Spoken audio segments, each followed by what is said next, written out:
Assalamualaikum warahmatullahi wabarakatuh. Alhamdulillahirabbil alamin wa bihi nasta'inu ala umuri dunya waddin. Assalatu wassalamu ala asyrafil anbiya'i wal mursalin wa ala alihi wa sahbihi ajmain. Rabbi shrah li sadri wa yassir amri wahlul 'uqdatam min lisani yafqahu qawli, amma ba'du. Hadratal muhtaramin, para alim, para ulama, kaum muslimin dan muslimat dimanapun berada. Pada kesempatan pagi hari ini di hari Minggu, mari kita bersama-sama bersyukur kepada Allah Subhanahu wa Ta'ala bisa diberikan kesempatan oleh Allah untuk melanjutkan kajian kitab Al-Hikam. Kaum muslimin dan muslimat dimanapun berada, pada kesempatan live pagi hari ini sangat berbeda sekali lokasinya, karena lokasi yang saya ambil yaitu di daerah Lembah Gunung Arjuna, di mana di situ banyak sekali tanaman kopi arabica. Di sela-sela panen kopi arabica, saya sempatkan waktu sedikit untuk melanjutkan kajian ilmu tasawuf yang bisa menghantarkan kita bisa bertauhid, berwusul kepada Allah Subhanahu wa Ta'ala, bermarifah dengan Allah Subhanahu wa Ta'ala, sehingga menjadikan ilmu manfaat dunia dan akhirat. Kaum muslimin dan muslimat dimanapun berada, mari kita mengawali kajian kitab Al-Hikam ini dengan membaca suratul Fatihah agar mendapat berkah dari Allah Subhanahu wa Ta'ala. Al-hadiniyah wa likulli niyatin shalihatin wa ila hadratin Nabil Mustafa Muhammad sallallahu alaihi wasallam wa ala alihi wa azwajihi wa dzurriyyati ahli baitih wa ridwanillahi ala jamain wa ila ruhi ikhwani min anbiya wal mursalin wa syuhada wa sholihin wa sahabati wa tabi'in al awliya wal ulama il amilin wa jamil malaikatil muqarrabin wal ulama il mursyidin min ahli Qur'anil Karim, mukhafidhin, mufasirin, mukhattithin, muallifin, musannifin, muhaqqiqin, mutassabin wa minal mukhalidin, mujahidin, mukhlasin, ghanimin, masturin, arifin wa minal muqarrabin birahmatika ya arhamar rahimin. Wa ila ruhi sultan wa auliya sayyidina Syekh Abdul Qadir Jalani, Syekh Ahmad Rifai, Syekh Ahmad Badawi, Syekh Abi Hasan Sadali radhiyallahu anhum. Wa ila ruhi Syekh Athaillah Sakandari, sahibul kitab Hikam. Semoga kita mendapatkan berkah daripada ilmu beliau. Wa ila ruhili wali walidaina wali masyayikhina wa ulama'ina wa awliya'ina wa azwajina dzurriyyatina wali jami'il muslimin muslimat wal mu'minin al mu'minat al-ahya'i minhum wal amwat min umat Sayyidina Muhammad sallallahu alaihi wasallam ilal masyriq wal maghrib min ahli nas min ahli Indonesia, terkhusus kepada kaum muslimin dan muslimat dimanapun berada, pemirsa setia kajian kitab Al-Hikam. Semoga kita mendapat berkah daripada beliau, disyafaati Nabi Muhammad sallallahu alaihi wasallam, hidup bahagia, hidup sejahtera, sehat, afiyah, rahmal barokah. Al-Fatihah. A'udzu billahi minasyaitonir rajim. Bismillahirrahmanirrahim. Alhamdulillahirabbil alamin arrahmanir rahim maliki yaumiddin. Iyyaka na'budu wa iyyaka nasta'in ihdinas siratal mustaqim. Syiratal ladzina an'amta 'alaihim ghairil maghdubi 'alaihim waladdallin. Rabbi firli wali walidayya walil mu'minina amin. Ya Fatah Khiyalim, Ya Fatah Khiyalim, Ya Fatah Khiyalim, iftah lana fa innaka khairul fatihin. Kaum muslimin dan muslimat dimanapun berada, salawat dan salam tetap tercurahkan kepada junjungan Nabi kita, Nabiullah Nabi Agung Muhammad Sallallahu Alaihi Wasallam, sang pemberi contoh perilaku tasawuf, perilaku tauhid, berusul bermarifat kepada Allah Subhanahu Wa Taala.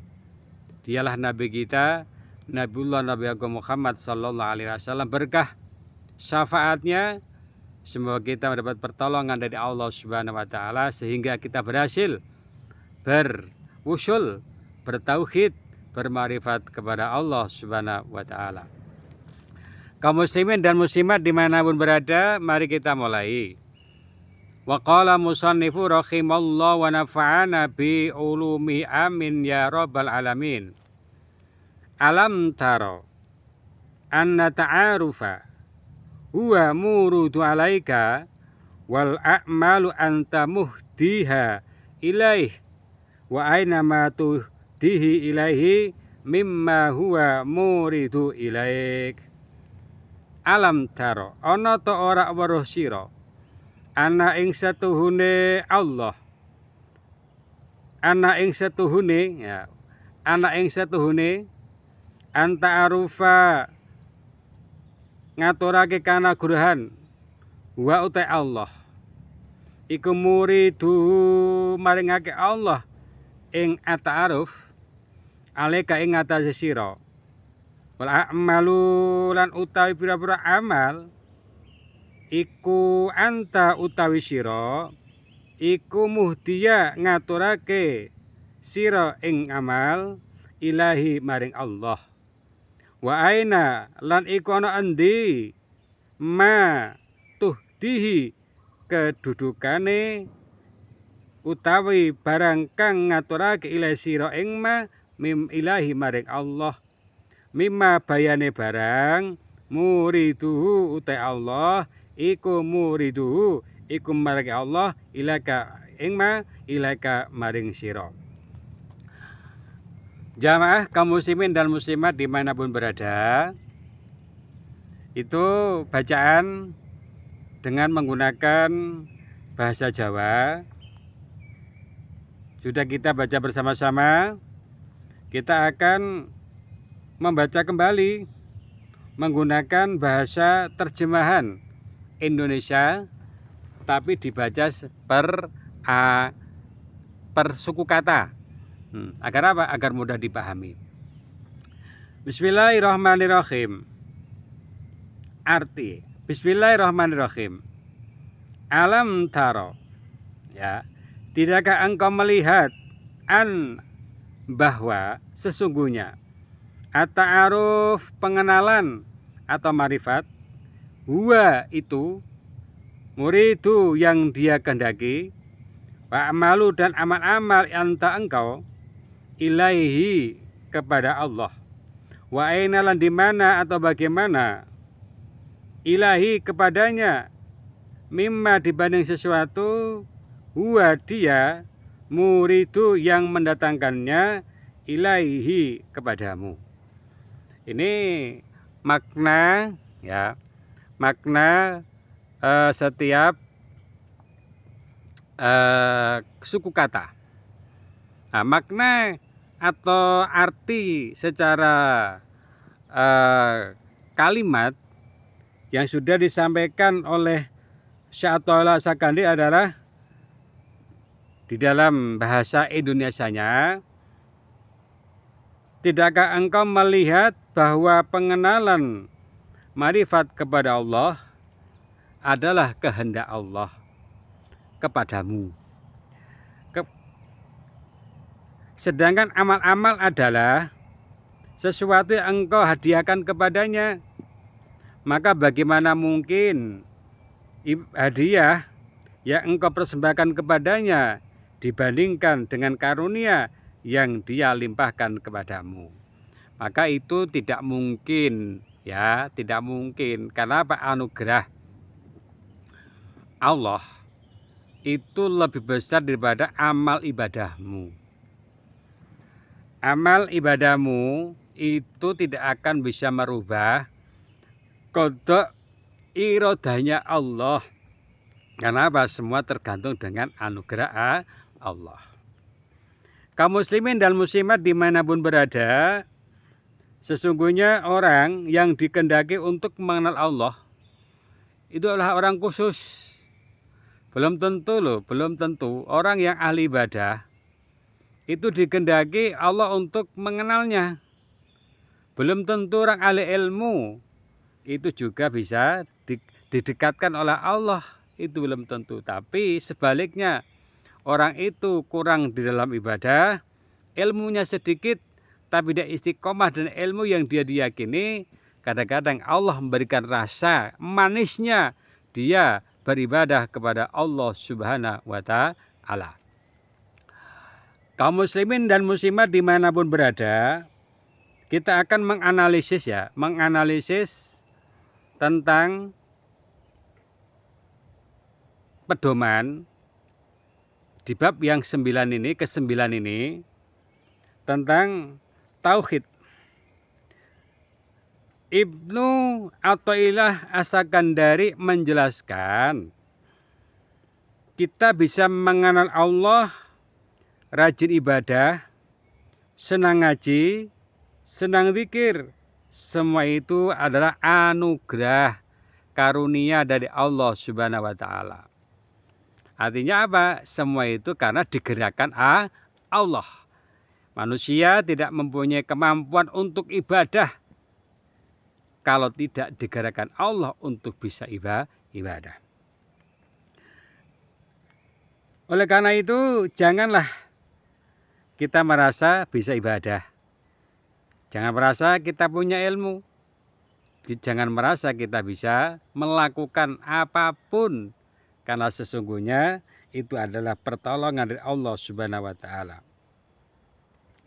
Dan kita harus menyadari amal kita itu kecil sekali dan penuh kekurangan. Amal kita ini kecil sekali dan penuh kekurangan. Maka apabila kita merasakan hal seperti ini di kita beramal, maka kita akan selalu belajar bagaimana agar amal itu berkualitas di hadapan Allah Subhanahu wa Ta'ala. Sedangkan nikmat Allah sangat besar. Jadi nikmat Allah itu sangat besar sekali yang telah kita diterima, yang Allah berikan kepada kita. Maka tidak ada sedikit pantasnya kalau kita amal ibadah kita itu diukur atau dibandingkan dengan nikmat yang telah Allah berikan kepada kita. Yang pertama adalah nikmat iman. Nikmat iman adalah anugerah. Tidak semua orang itu bisa mendapatkan nikmat iman. Sejarah telah membuktikan paman-paman Nabi Muhammad sallallahu alaihi wasallam itu loh dekat dengan Nabi, menjadi pamannya Nabi, tapi oleh Allah tidak dikehendaki untuk beriman kepada Allah dan Rasul-Nya. Dan kita alhamdulillah hidup di zaman sekarang yang jauh dari Nabi Muhammad, karena Nabi Muhammad sudah hampir 500 tahun lamanya, 1500 tahun lamanya. Kita tidak hidup di zaman para khulafaur rasyidin, tidak di zaman para tabi'in. Kita ini hidup di zaman akhir, tapi kita beriman kepada Allah Subhanahu wa Ta'ala dengan seyakin-yakinnya. Kenapa? Berkah daripada alim dan ulama, berkah dari para kiai yang mau mengajikan kepada muridnya.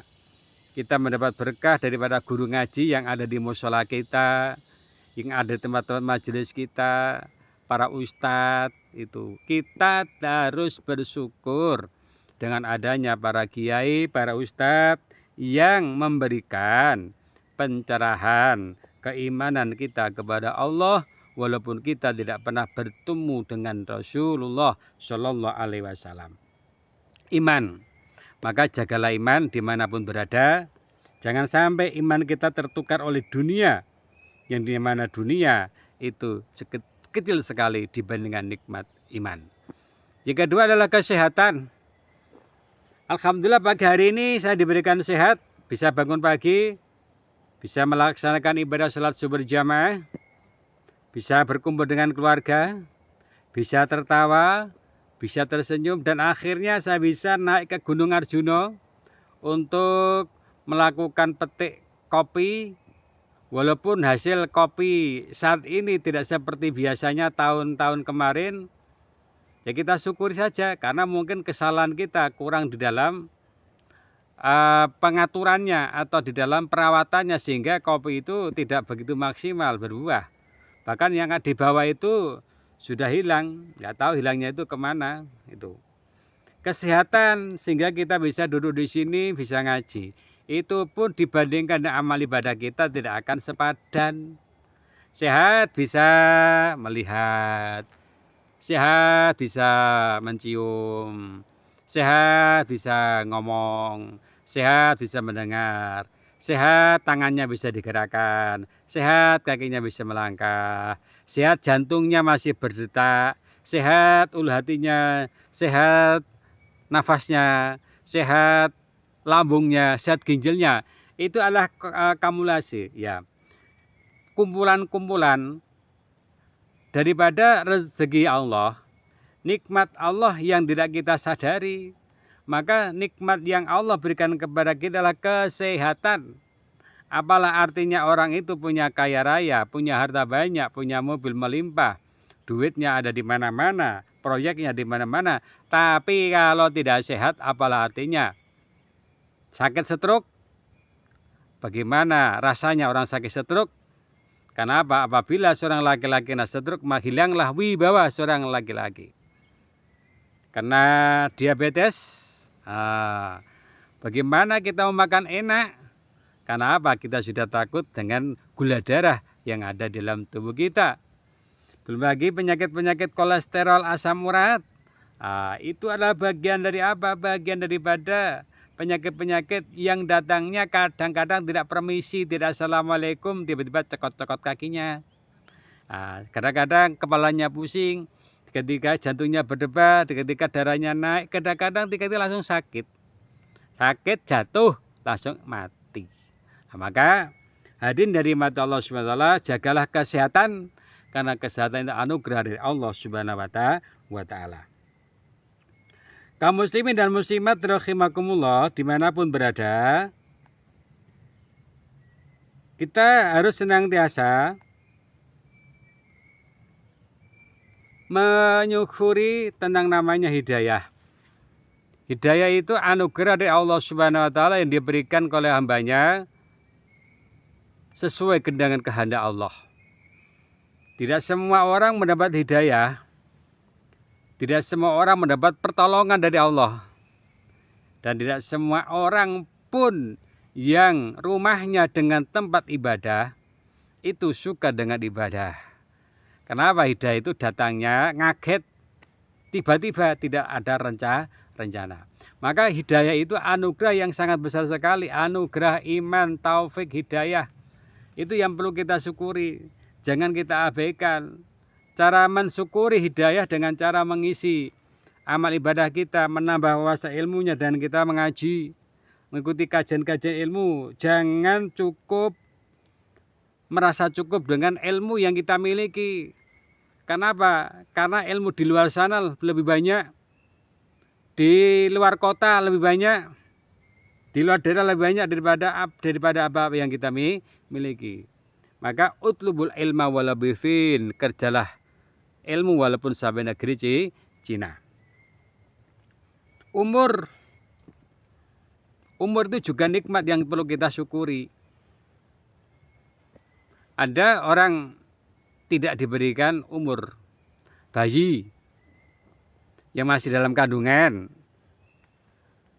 bayi yang baru lahir, balita yang umur belum 5 tahun, anak-anak belum genap umur dewasa sudah dipanggil oleh Allah Subhanahu wa taala.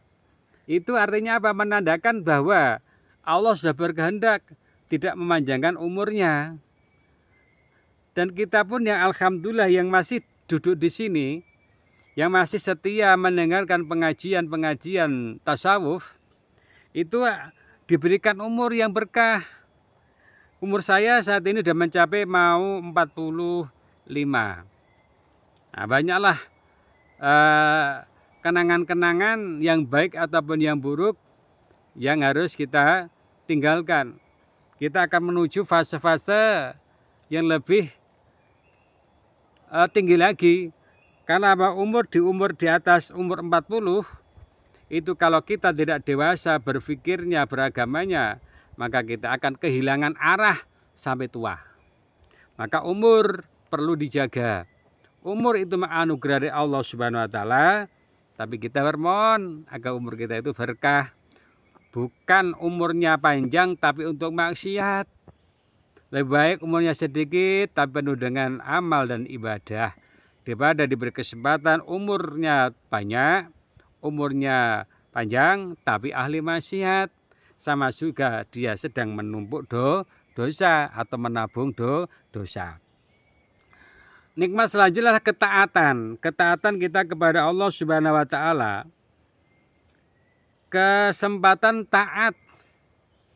Karena tidak semua orang itu diberi taat, diberi takwa kepada Allah Subhanahu wa taala. Perlu diketahui bahwa takwa itu tandanya ada 3. 1. Ketika menjalankan perintah Allah. Itu harus menjalankan. 2. Menjauhi segala larangan-larangan Allah Subhanahu wa taala. 3. Ketika kita mendapat ujian, cobaan, itu harus bersandar kepada Allah Subhanahu wa taala. Itu tanda-tanda orang takwa. Kita sedang kena masalah, bukannya dekat kepada Allah, malah kita lari dari masalah. Lari dari masalah itu bukan menyelesaikan masalah, tapi akan mendapatkan masalah baru. Hadirin dirahmati Allah Subhanahu wa taala. Dan yang perlu diketahui bahkan kemampuan beramal itu sendiri dari Allah. Manusia itu tidak bisa beramal kalau tidak digerakkan untuk beramal oleh Allah. Manusia itu tidak bisa ngaji, tidak bisa zakat, tidak bisa sedekah, tidak bisa membantu manusia, tidak bisa ibadah haji dan umroh, kalaupun tidak dibarengi anugerah Allah. Karena apa? Semua itu hanya milik Allah. Orang tauhid itu enak ngajinya. Orang itu pandangan orang tauhid, orang tasawuf itu sederhana sekali dalam menghadapi kehidupan itu.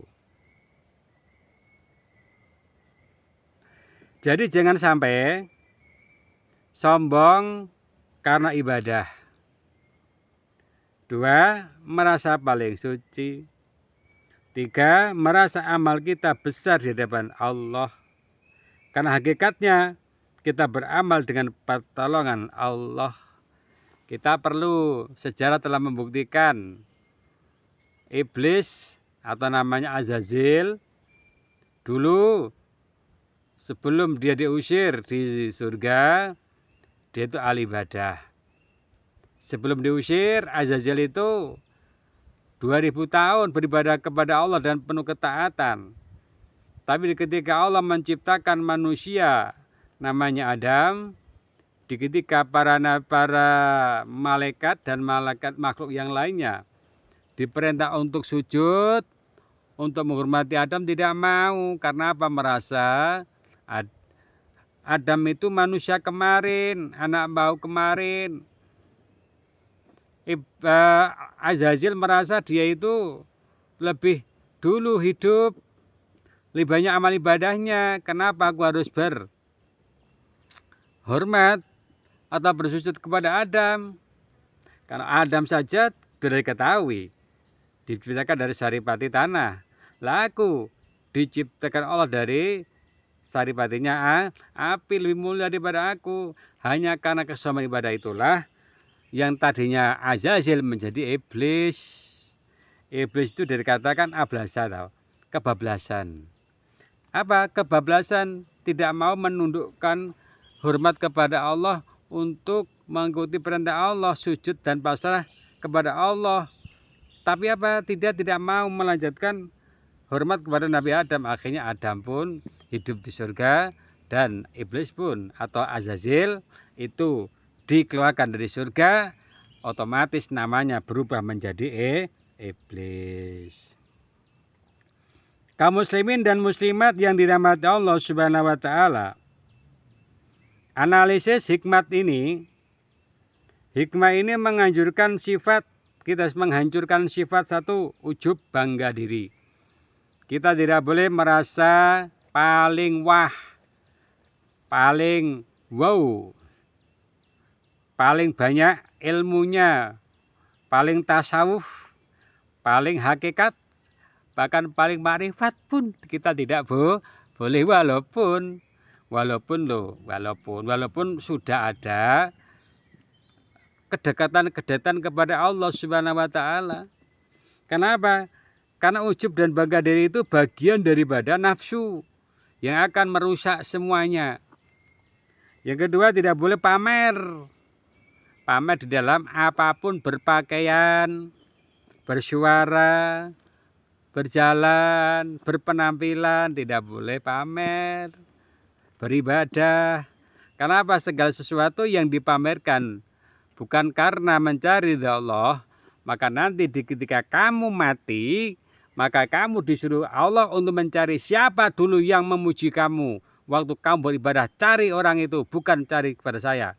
Kenapa kamu dulu waktu beribadah? Bukan karena aku, kata Allah, kapokmu. Nggih, aja pamer nggih. Selanjutnya kita tidak boleh pamer, kita tidak boleh merasa amal kita diterima. Artinya apa? Urusan diterima gak diterima urusan Allah. Yang penting kita beribadah. Kita tidak boleh merasa kita itu paling sempurna di dalam amalnya, nggak boleh. Jadi biarkan amal itu yang menerima Allah, kita hanya sebagai pengamal perintah Allah. Masalah diterima atau tidak amalnya itu serahkan saja kepada Allah Subhanahu wa taala. Nah, setelah menghancurkan hati kita, setelah menghancurkan satu ujub, riya, merasa amal pasti diterima, maka tanamkanlah sifat tawadhu, rendah diri terhadap Allah maupun kepada manusia. Adab asyar kepada manusia, adab asyar kepada Allah. Karena apa? Karena rendah diri itu bagian daripada sifat-sifatnya para nabi dan para rasul. Tidak boleh sombong. Syukur, mensyukuri atas segala karunia nikmat yang telah Allah berikan kepada kita. La ing syakartum lazidannakum in adzabi kalasyadid wa qalilum min ibadiy syakur. Allah ja'alna min ibadika syakur. Nah, itu dalilnya sudah jelas. Apabila kamu bersyukur atas segala nikmat-nikmat yang telah Allah berikan kepadamu, maka akan aku berikan tambahan. Dan apabila engkau mengingkarinya, maka engkau beri siksa yang sangat pedih. Gitu. Banyak sekali hambaku yang sangat tidak bersyukur. Maka jadikanlah kami ini ya Allah menjadi hamba yang bersyukur di hadapan Allah Subhanahu wa taala. Hadirin dari mata Allah Subhanahu wa taala. Sedangkan yang ketiga, menanamkan sifat butuh hanya kepada Allah. Sifat butuh hanya kepada Allah. Kita tidak boleh butuh kepada manusia. Kalau kita minta pertolongan kepada manusia hanyalah yang hanya cuma perasaan tidak enak, merasa rugi saja. Karena apa? Manusia itu pasti ada Ada maksud di balik itu, membantu kita pasti ada maksudnya. Tapi kalau Allah yang kita minta, Allah malah seneng. Maka di ketika kita ya butuh hanya kepada Allah, segala sesuatu itu harus disandarkan oleh Allah Subhanahu wa taala. Kita tidak boleh menyandarkan segala kepada sama manusia. Kita curhat kepada manusia karena apa? Nasibnya podo. Orang yang memahami hikmah ini akan berpikir, saya biasa sholat karena Allah memberi kekuatan. Inna sholati wa nusuki wa mayahya wa mamati lillahi rabbil alamin. Sesungguhnya ibadahku, sholatku, matiku, hidupku hanya milik Allah. Ini harus diyakini setiap hari. Karena apa? Ini adalah janjimu kepada Allah. Di ketika kamu sholat 5 waktu di duduk terakhir atau di tahiyat. Bukan saya hebat karena rajin ibadah. Jadi tidak boleh kita merasa hebat karena rajin ibadah. Ini inti akhlaknya para wali-walinya Allah, akhlaknya para kekasih Allah. Itu sudah saya sebutkan dari atas. Rangkuman nggih. Rangkuman daripada ucapan atau kalimah himah yang disampaikan oleh Syekh Abdul Sakandari. 1. Marifat kepada Allah adalah anugerah, bukan usahamu. 2. Amal manusia tidak sebanding dengan nikmat Allah. 3. Jangan bangga dengan ibadahmu. 4. Bersyukurlah karena diberi kemampuan taat kepada Allah. 5. Orang yang dekat dengan Allah semakin akan rendah diri. Maka ketika orang itu tambah ilmunya, tambah sombong. Ketika orang itu banyak ibadahnya kok tambah sombong, maka orang itu sesungguhnya lagi tersesat di jalan yang sesat. Karena apa? Karena semua itu hanya milik Allah. Untuk menguatkan apa yang saya sampaikan pada kesempatan ini, saya akan memberikan beberapa dalil dari Al-Quran. Wa ma taufiqi illa billah. Ini ada di surat Hud ayatnya 88. Tidak ada taufik bagiku kecuali dari Allah. 2. Amal manusia tidak mampu membalas nikmat Allah. Ayatnya Ibrahim. Wa in ta'udu nikmatallahi la tahsuha. Jika kalian menghitung nikmat Allah, kalian tidak akan mampu menghitungnya. Terus yang nomor 3, jangan merasa suci. Fala taskunu anfusakum. Maka janganlah kalian menganggap diri kalian suci. Enggak boleh. Surah An-Najm 32. Karena apa? Yang suci itu Allah, manusia bagaimana suci? Tiap hari itu membawa kotoran. Loh, di mana Pak Judin kotorannya? Ya di perut kamu itu. Di kandung kemih kamu itu, apakah itu tidak ada air kencing yang belum dikeluarkan? Apalagi di empedu kamu itu tidak ada kotoran tai yang tidak dikeluarkan. Gitu kok merasa suci. Kita ini kemana-mana selalu bawa kotoran, bawa najis. Yang suci hanya Allah. Dan kita pun bisa mendapatkan kesucian dari Allah kalaupun mau belajar. Ada namanya istilah muakid. Kodrat irodati Allah, sholat muakid 2 rakaat. Saya pernah mendapat ijazah dari guru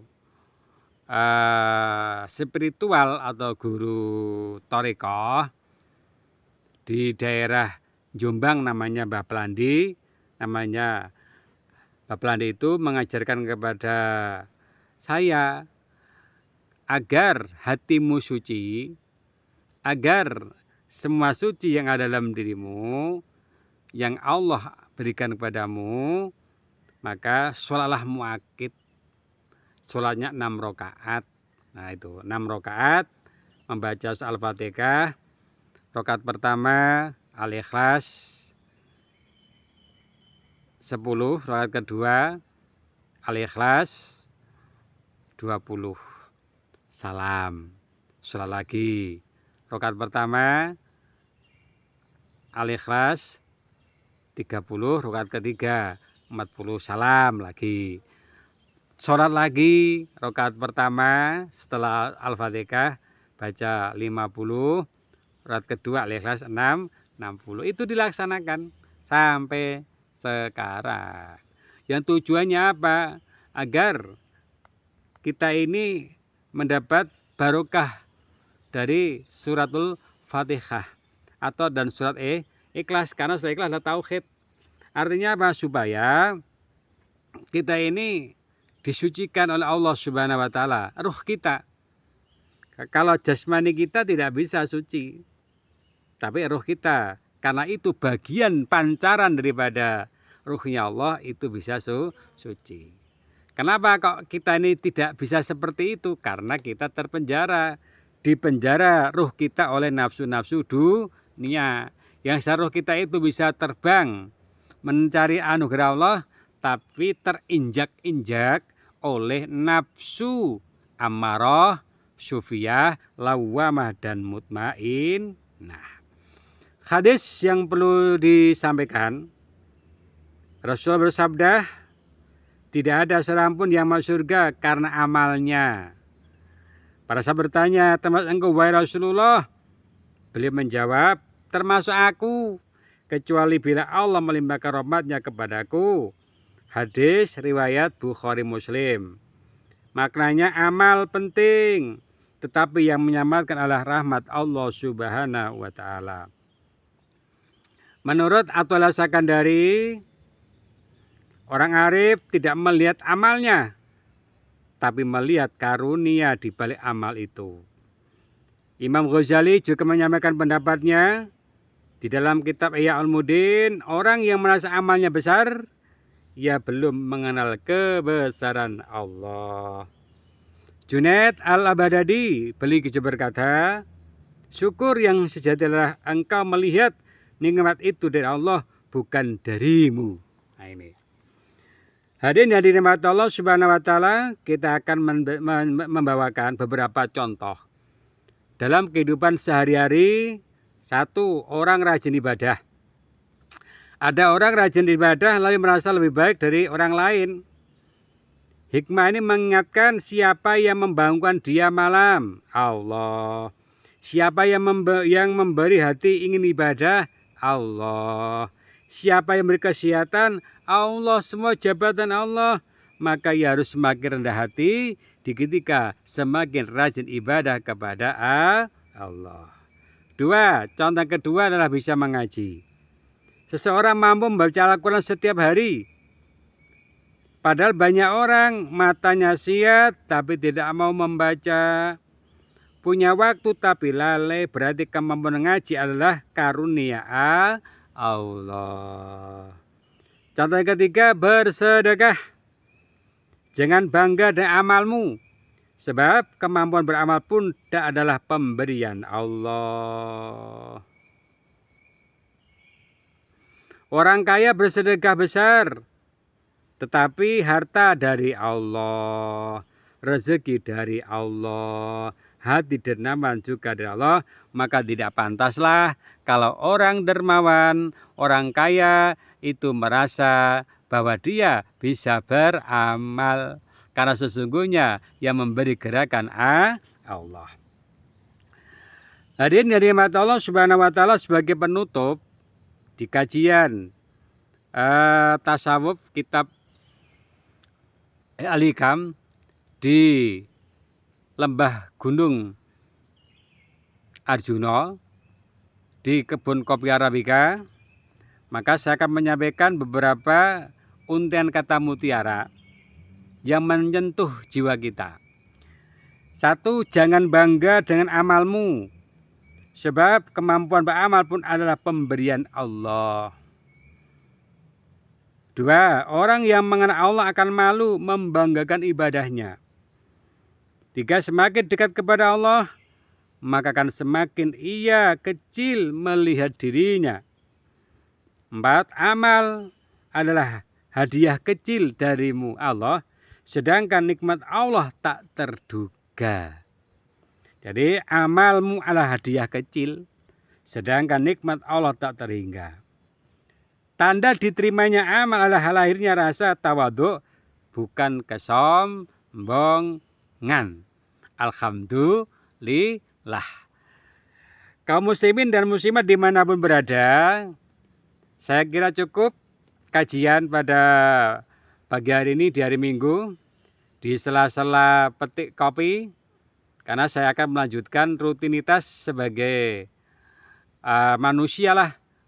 Sebagai manusia yang masih diberi kesempatan hidup, diberi kesempatan sehat, diberikan amanah, ada kebun kopi, kira-kira hampir 3.000 meter yang sudah ada kebun kopinya, maka akan saya petik kopi tersebut supaya apa? Bisa bermanfaat bagi sesamanya.